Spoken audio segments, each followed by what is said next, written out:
बलूचिस्तान से गिरफ्तार खुदकश बमबार खातून अदीला बलोच ने दहशतगर्दों की हकीकत बताते हुए अवाम से दहशतगर्दों की बातों में न आने की अपील कर दी।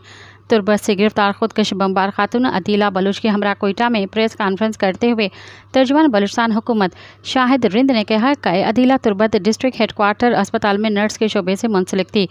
अदीला काफ़ी अरसे से मिसिंग थी। अदीला बलोच ने कहा कि मैं लोगों की जान बचाने के शोबे से मुंसलिक थी। मैंने अपनी इब्तिदाई तालीम तुर्बत से हासिल की। मैंने नर्सिंग का कोर्स कोयटा से किया था।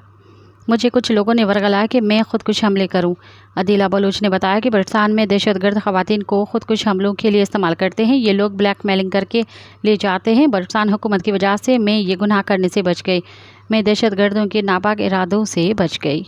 मज़ीद ख़बरन ऐं तफ़सीलात लाइ विज़िट कयो असांजी वेबसाइट www.awamiNewsHD.com ऐं ॾिसंदा रहो अवामी न्यूज़ HD।